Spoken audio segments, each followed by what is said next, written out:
여러분 안녕하십니까? 오상준입니다. 그동안 저는 영적 부흥이라든지 신앙 회복에 대해서 많은 관심을 갖고 있었습니다. 특별히 요즘 세계적으로 코로나 바이러스 때문에 얼마나 많은 분들이 걱정과 두려움이 많은지 모릅니다. 물론 좀 나아졌다고는 하지만 그러나 앞으로 또 어떻게 될지 알지 못합니다. 뿐만 아니라 경제 침체가 다가온다고 합니다. 그래서 많은 분들이 걱정과 두려움을 경험하고 있습니다. 앞으로 어떻게 먹고 살아야 할지 앞이 암담할 수 있습니다. 여러분, 이러한 시기에 우리가 어떻게 해야 할까요? 저는 이때야말로 정말 영혼의 부흥이 필요한 시기라고 생각합니다. 만일 우리가 영혼의 부흥만 경험할 수 있다면 이러한 두려움과 걱정과 근심을 넉넉히 극복할 수 있습니다. 그래서 21세기 살아가는 우리가 영혼의 부흥을 위해서 함께 연구하고 기도하며 이 부흥을 경험했으면 하는 마음을 갖게 되었습니다. 그래서 부흥 21세기라는 이름을 걸고 방송을 시작합니다. 지금은 시작하는 단계라 일주일에 한 번 방송을 계획하고 있지만 상황이 되면 두세 번으로 늘려가려고 합니다. 영혼의 부흥을 경험하기를 원하시는 분들의 많은 관심을 바랍니다. 오늘은 영혼 부흥에 대해서 잠깐 다 같이 생각해 보려고 합니다. 여러분, 한국은 5,000년의 역사를 가지고 있습니다. 근데 그 5,000년의 역사를 가만히 들여다보면 참 아픔이 많은 나라입니다. 학자들에 의하면 지난 5,000년간 외세의 침입만 993회 또는 1,000번이 넘는다라고 합니다. 그런데 20세기만 들여다봐도 참 많은 아픔과 고통이 있었습니다. 20세기 초기에 일제강점기가 있었습니다. 그리고 해방을 하긴 했지만 남북이 분단되는 아픔을 경험했습니다.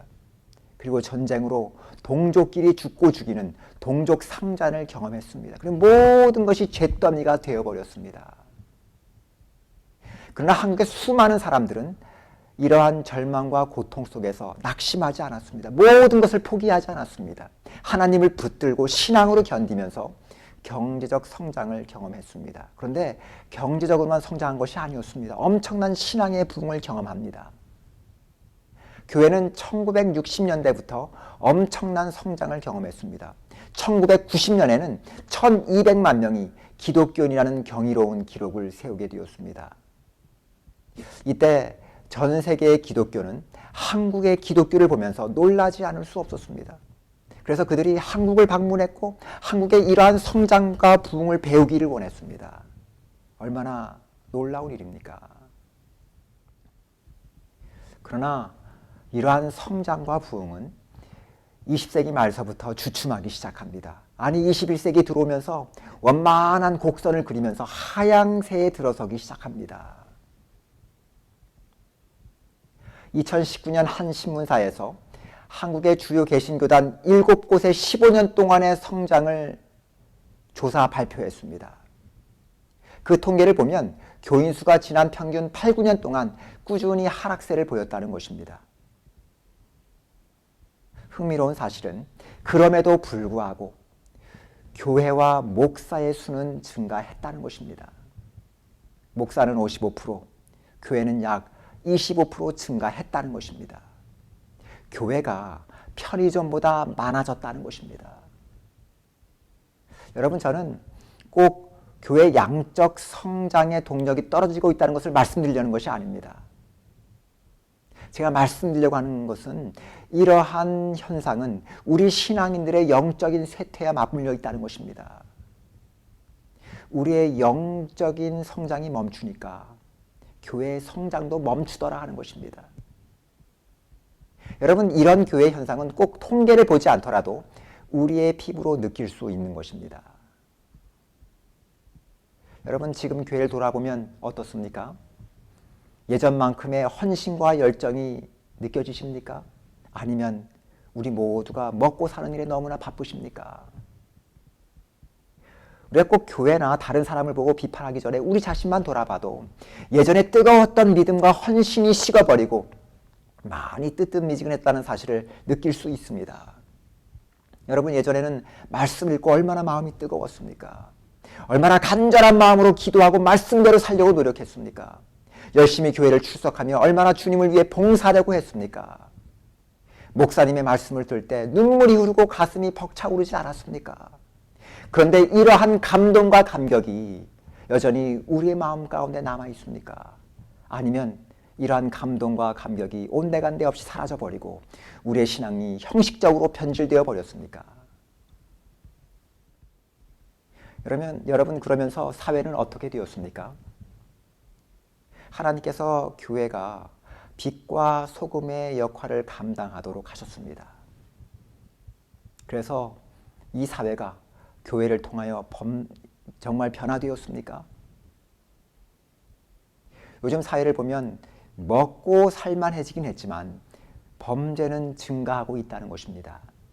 한국 범죄 통계를 보면 30년 전에 비해 각종 범죄가 2배나 늘었다는 것입니다. 여러분 도덕적으로는요. 국민들에게 모본이 되어야 할 고위 공직자들이 청문회에서 다양한 불법들이 불거져 나옵니다. 부동산 투기, 위장 전입, 편법 증여, 뇌물성 자녀 해외 유학, 취업 특혜, 상식을 넘는 주식 투자 등 도저히 일반인들조차 납득하기 어려운 종합부패 세트와 같다는 것입니다. 저는 이 시간 고위 공직자를 비판하려는 것이 아닙니다. 여러분 우리는요. 우리에게 똑같은 권력과 기회가 주어진다면 우리는 이렇게 하지 않는다는 법이 있을까요? 여러분 이것은 성공만 할 수 있다면 반칙을 해도 괜찮고 부정직해도 괜찮다는 풍조가 이 사회 밑바닥에 깔려져 있다는 것을 보여준다고 할 수 있습니다. 그렇다면 교회는요? 교회는 사회보다 더 정의롭고 깨끗해졌습니까? 목사의 교회 세습, 사기, 불법 투자 이러한 것들을 제외하고도 어느 신문사의 기사를 읽는 중에 종교기관 중 성폭력 1위가 교회나 선교기관이라는 것입니다. 더 놀라운 것은 이런 일들이 대부분 목사들에 의해서 이루어졌다는 것입니다. 그래서 기독교 내에 반성폭력 센터를 출범했다는 것입니다. 여러분 이게 다행입니까? 불행입니까? 교회가 빛과 소금의 역할을 다하지 못할 뿐 아니라 부패와 부정의 온상이 되는 것처럼 세상에 비춰지고 있다는 것입니다. 이러니 한국 기독교회가 왜 외면당하지 않겠습니까? 왜 조롱의 대상이 되지 않겠습니까? 저는 이 시간 모든 교회나 목사들이 잘못되었다거나 비난하려는 것이 아닙니다. 여러분 한국 기독교회도 여전히 훌륭한 교회, 훌륭한 목사님들이 존재하십니다. 그래서 한국 기독교회가 여전히 존재하고 있는 것입니다. 저는 이 시간 한국 기독교회가 이렇게 둔화되고 쇠퇴가는 원인을 좀 다 같이 짚어보자는 것입니다. 저는 근본 원인이 어느 특정 교회, 어떤 특정 교단, 어떤 특정 목회자에게만 있는 것이 아니라고 생각합니다. 근본 원인은 참된 신앙의 부흥이 우리에게서 식어져 가고 있기 때문이라고 생각합니다. 교회에서 참 신앙의 부흥이 사라지면 어떻게 될까요? 그 자리에 성공주의, 배금주의가 비집고 들어오게 되어 있습니다. 결국 그 교회는 부패하게 되어 있습니다. 이런 사회와 교회 분위기 속에서 많은 성도들이 신앙생활의 만족과 기쁨을 상실한 채 삶의 목적과 의미를 잃어버리고 망망대해에서 돛담배가 파도에 이리저리 떠밀려 다니듯 표류하는 삶을 살아갈 수밖에 없습니다. 그렇다면 어떻게 해야 할까요? 저는 이런 교회와 우리의 모습을 보면서 21세기를 살아가는 우리 기독교인들이 반드시 참 신앙의 부흥을 회복해야 한다고 생각합니다. 사회를 변화시키고 하나님께서 우리에게 주신 빛과 소금의 사명을 다하려면 먼저 우리 자신의 믿음과 신앙이 회복되고 뜨거워져야 합니다. 우리 다 같이 사도행전 2장 43절 47절을 좀 보시겠습니다. 사도행전 2장을 보시면 초대 기독교회가 부흥의 역사를 경험한 이야기가 기록되어 있습니다. 43절을 보시면 사람마다 두려워하는데 사도들로 말미암아 기사와 표적이 많이 나타나니 사람들마다 두려워했다고 이야기합니다. 여기서 말하는 두려움은 공포가 아닙니다. 하나님이 두려워서 멀리 도망가는 그런 모습이 아닙니다. 여기서 말하는 두려움이란 어떤 두려움일까요? 경외심입니다. 경외심. 하나님께 드려야 할 마땅한 경외심, 마땅한 존경. 여러분, 이른비 성령의 역사가 난 다음에 그들은 매일 매순간 하나님의 역사하심을 경험했습니다.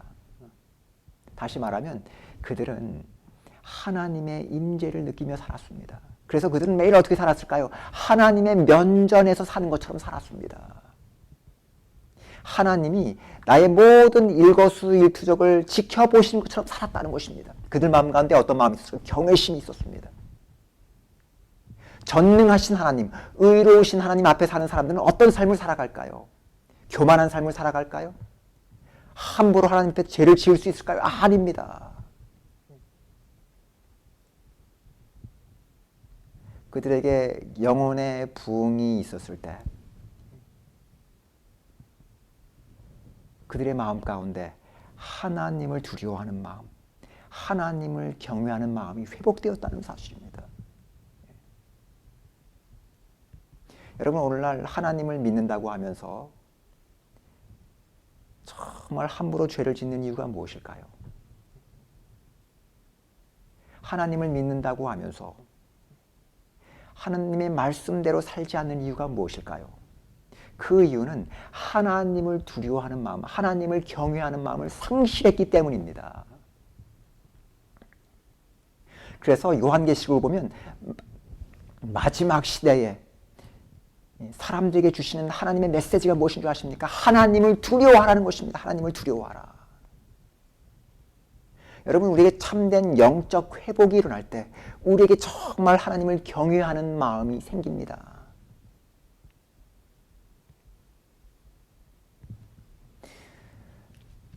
그런 마음이 우리 모두에게서 회복되기를 간절히 바랍니다. 44절을 보시면 믿는 사람이 다 함께 있어 모든 물건을 서로 통용하고 또 재산과 소유를 팔아 각 사람의 필요를 따라 나눠주며. 영혼이 회복되니까 어떻게 되었습니까? 그들 마음 가운데 이기심이 사라져버립니다. 그리고 구제와 봉사의 역사가 나타납니다. 자기 것을 다 팔아서 가난한 사람 나누어줍니다. 여러분, 구제와 봉사는 믿음의 행위입니다. 하나님께서 나의 삶을 책임져 주시기에, 또 내가 가진 것은 모든 것이 하나님의 것이기에 이기심을 갖지 않습니다. 거기에 애착을 두지 않습니다. 자신의 것을 다 팔아 다른 사람들에게 나누어 줍니다. 영혼의 부흥이 회복되니까 그들의 마음 가운데 정말 다른 사람들을 돕고 싶은 마음이 생겨납니다. 그래서 초대 기독교회는 그리스도인들이 무엇이 없어서 어려움 당한 사람들이 없었다는 것입니다. 그러면 46절을 좀 보세요. 어떤 일이 벌어졌는가? 날마다 마음을 같이하여 성전에 모이기를 힘쓰고 집에서 떡을 떼며 기쁨과 순전한 마음으로 음식을 먹고 날마다 같이 성전에 모이기를 힘썼다는 것입니다. 성전에 모여서 무엇했을까요? 쓸데없는 이야기를 떠들었을까요? 아닙니다. 함께 모여서 기도하며 사도들의 말씀을 듣고요. 하나님을 찬양합니다. 다시 말하면 그들의 삶 속에서 참 예배가 회복되는 것입니다. 그들은 정말 성전에 모이기를 힘썼습니다. 그들은 예배를 드리기를 원하는 하나님의 백성들이었습니다. 그 이유가 무엇이었을까요? 예배의 감격과 감동이 있었습니다.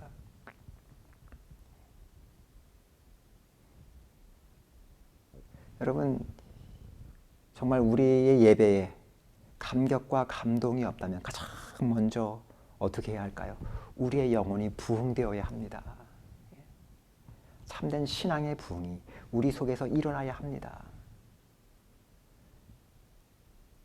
그러면서 순전한 마음으로 음식을 함께 먹고 성도의 교제가 있었습니다.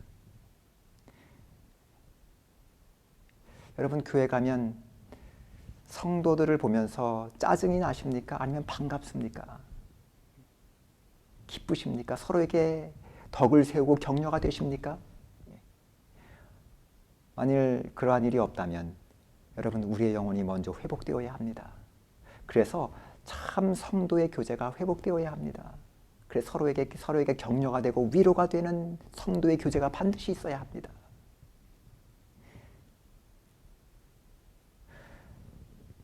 그리고 47절입니다. 하나님을 찬미하며 또 백성에게 칭송을 받으니, 그러니까 백성들에게 칭찬받는 교회였습니다. 초대교회는 주변의 사람들이, 하나님을 믿지 않는 사람들이 그들을 보면서 칭찬하는 사람들, 저 사람들은 신기하게 믿긴 하지만 존경받을 만한 사람들이야. 야, 정말 신앙이라면 저렇게 살아야 돼. 그 결과가 무엇이었습니까? 주께서 구원받는 사람을 날마다 더하게 하시니라. 이러한 신앙의 부흥, 영혼의 부흥 속에서 이 교회는 구원의 역사가 나타납니다. 구원의 역사. 놀라운 구원의 역사가 나타납니다. 그리고 하나님께서 정말 구원받을 사람들을 보내주셨습니다. 그래서 교회가 영적으로 성장하고 양적으로 성장하는 놀라운 역사가 일어나는 것입니다. 여러분, 저는 양적인 성장이 잘못되었다고 생각하지 않습니다. 여러분, 참된 신앙의 부흥, 영혼의 부흥이 있을 때 하나님께서 구원받을 사람들을 보내주십니다. 거기에는 반드시 양적인 성장이 결과적으로 나타납니다. 그런데 문제가 어디에 있을까요? 참된 신앙의 부흥, 참된 영혼의 부흥을 외면한 채 숫자적인 부흥, 양적인 부흥에만 초점이 맞춰져 있을 때 교회는 부패하게 된다는 사실입니다. 여러분, 저는 오늘날 우리 기독교회가 참된 영혼의 부흥을 경험하게 되기를 바랍니다. 그런데 우리가 부흥을 경험하려면 거기에는 반드시 영적 치유의 역사가 나타나야 합니다. 제가 이렇게 생각하는 데는 이유가 있습니다.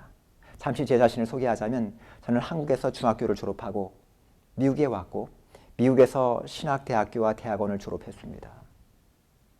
그리고 거의 20년 동안 쭉 미주에 있는 한인교회에서 사역을 해왔습니다. 대부분 시간을 한인교회에서 청년 목사와 담임 목사로 봉사했습니다. 그런데 하나님께서 특별히 저를 2년 좀 넘게 텍사스주 휴스턴에 있는 미국 종합병원에서 원목으로 봉사하게 하셨습니다. 그 기간 동안 다양한 인종들을 만났고 다양한 종교, 다양한 교단에 몸담고 있는 목사님들과 환자들을 만났습니다. 물론 그들 중에는 무신론자들도 있었습니다.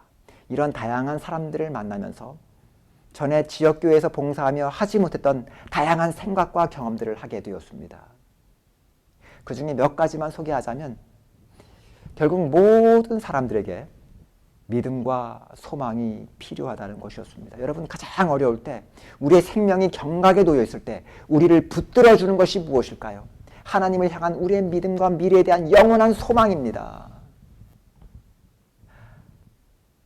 하나님과 가까운 관계를 갖고 있는 분들은 절망적인 상황에서도 마음이 편안하고 모든 미래를 주님께 맡기며 현재의 삶을 누리더라 하는 것입니다. 한 번은 제가 담당하고 있는 병실에 들어갔는데 한 백인 할머니가 침대에 앉아서 가족들과 함께 웃고 이야기를 나누고 계셨습니다. 제가 병실에 들어가자 할머니가 미소로 저를 맞아주셨습니다. 그런데 그 할머니의 얼굴에는 두려움이나 근심의 그림자를 볼 수가 없었습니다. 제가 할머니와 이런저런 이야기를 나누다가 할머니에게 물었습니다. 할머니, 병원은 어떻게 오셨어요? What brings you here?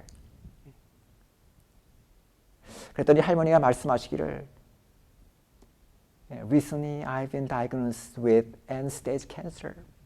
얼마 전에 말기암 진단을 받았어요. 그 이야기를 듣자 제가 너무나 당황스러웠습니다. 차라리 그 할머니가 우울하고 슬펐다면 제가 그 할머니를 좀 위로해드릴 무슨 말이 있었을 텐데, 그런 절망적인 상황에서도 마음이 편안하시더라 하는 것입니다. 그래서 제가 어떤 말씀을 드려야 할지 제가 조금 당혹스러웠습니다. 그래서 제가 할머니께 이렇게 말씀드렸어요. You look so peaceful. 참 편하게 보여요. How is it possible? 그게 어떻게 가능하죠? 그랬더니 그 할머니께서 이렇게 말씀하셨습니다. God has let me in peace until now. 하나님께서 지금까지 나를 평안으로 인도하셨습니다. Why wouldn't he continue to do so? 왜 하나님께서 앞으로도 그렇게 나를 인도하지 않으시겠어요? 여러분, 이것이 진정한 믿음과 소망을 가진 사람들의 모습입니다. 저는 아주 절망적인 모습도 보았습니다.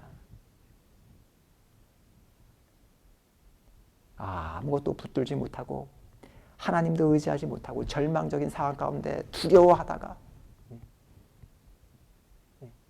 죽음을 맞이하는 분들도 여러 명 보았습니다. 여러분, 절망적인 상황 가운데서 여러분들은 무엇을 붙들고 계십니까? 누구를 의지하고 계십니까? 여러분, 이 방송을 보시면서 절망적인 상황 가운데 아직 내가 붙들 수 있는 무엇인가를 갖지 않은 분들이 계신다면 지금 이 시간 하나님을 붙드시게 되길 바랍니다. 그 하나님은 우리에게 평안을 주시고 영원한 생명을 약속해 주십니다. 우리에게 영원한 소망을 주십니다. 두 번째는 또한 하나님은 우리 모두를 사랑하신다는 사실이었습니다. 우리의 겉모습이 달라도 교파가 다르고 심지어 종교가 달라도 하나님은 나를 사랑하시고 관심을 갖고 계시는 것처럼 그들도 사랑하시고 깊은 관심을 갖고 계신다는 것이었습니다.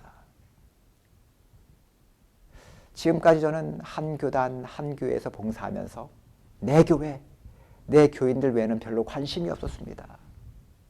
물론 말로 표현하지 않았지만 내가 몸담고 있는 교회가 최고의 교회요, 하나님께서 가장 사랑하시는 백성이라는 생각이 제 마음 가운데 자리 잡고 있었던 것이 사실입니다. 물론 다른 교단이나 교회에 출석하시는 분들도 그렇게 생각하실 수 있습니다. 저는 그것이 꼭 잘못되었다고 생각하지는 않습니다.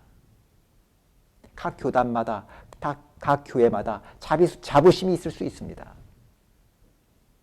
그런데 저의 생각이 좀 다르게 되었습니다. 바뀌게 되었습니다.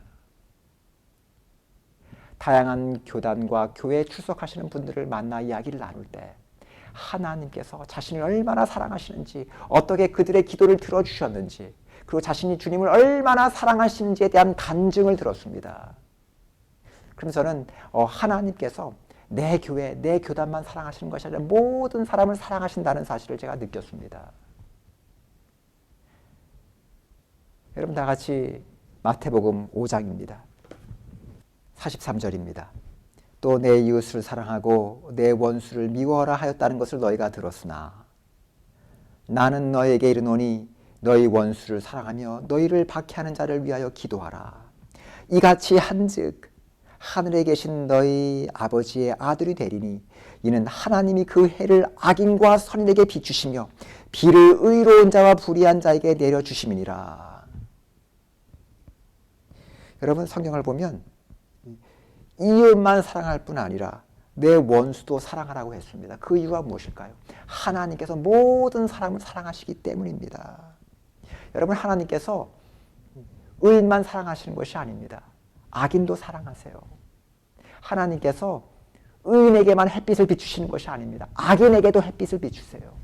하나님께서 의인에게만 비를 주시는 것이 아닙니다. 악인에게도 비를 주세요. 왜냐하면 하나님께서 모두를 사랑하시기 때문입니다.